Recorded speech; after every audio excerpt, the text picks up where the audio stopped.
So, let's address the elephant in the room. It has been a while since I posted a video. Um, I haven't been slacking.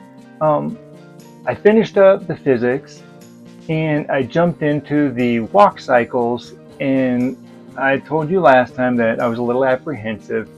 Um, it did make me step back a little bit.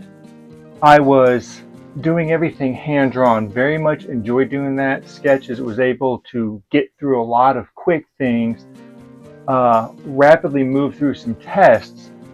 It came apparent to me that to do the walk cycles and hand drawing all the time, I was sucking at it, and had to do a pivot. I went back to using vector artwork, uh, which is what I'm working on here, but I also had spent a lot of time trying to learn the mesh features inside of Tahoma 2D and the bones. Still not very good at both of them, but I think once I get my head wrapped around a little better and get a little more used to it on screen, it is going to make animating the walk cycles so much easier. I have to admit that while I was experimenting on my Mac and on my laptop, I was very much wrapped up into just trying to figure out how to use the mesh animations and how to use the bones. Still, as a matter of fact, trying to figure out how to use those. I neglected to actually do any screen recordings, so I don't have a lot to show you. The few that I do, I have some hand-drawn sketches of me working on the walk cycles, one that's vector-based. I will, as I'm learning through this next week or so, we'll definitely try to record some so you can actually see some of the blunders and the progress I'm making with those.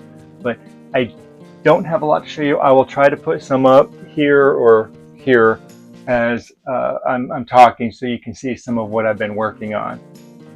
And then as I'm moving forward, like I said, I will try to do better at actually recording what I'm doing so I can let you guys see me in action. So just some background stuff. With my day job, I think I've mentioned to you guys before that I run a pre-press department at a local print shop.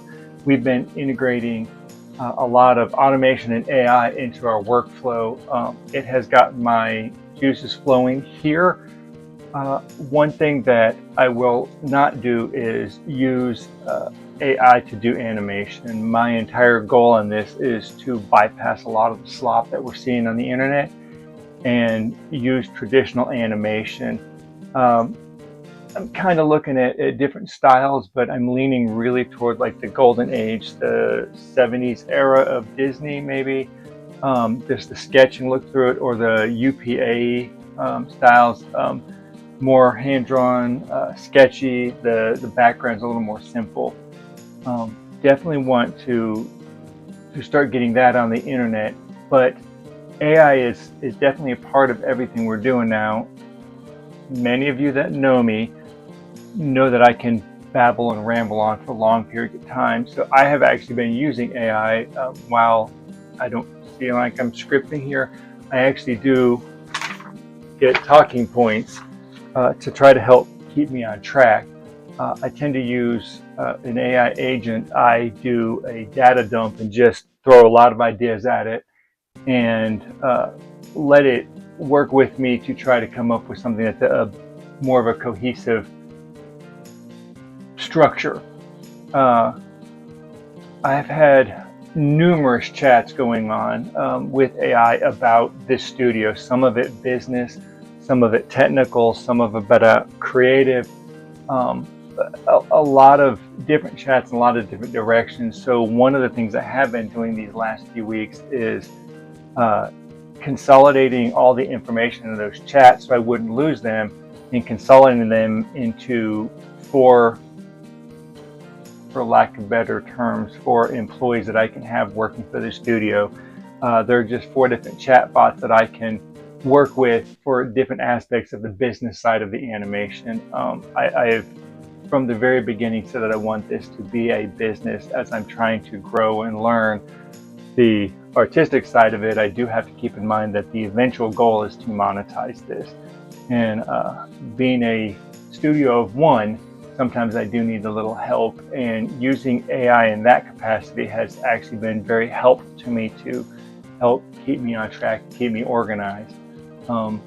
Now that that is all behind me and more organized, it will allow me to have more time to concentrate on actually doing more animation and drawing. So again, like I said, hopefully in the next couple weeks, I will finish up learning the walk cycles, getting more confident in those.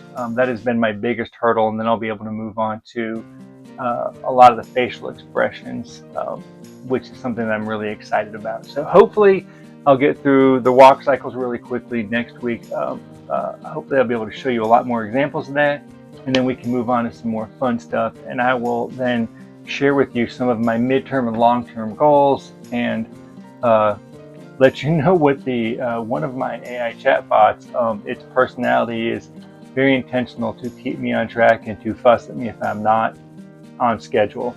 So hopefully with one of my employees helping me keep on track, I will do a little bit better. So again, thank you guys for your patience and understanding that I haven't got anything out, and I will do my best to get on a better schedule for you guys. This has been short and sweet. I appreciate you guys watching. And if you guys want to follow along with a 54-year-old man trying to blunder through creating an animation studio, you can join the herd. Jerry will push out a subscribe button over here. You can follow his lead and just hop on that so you don't miss any of my blunderings in the future. Until then, I will see you guys next time. Bye-bye.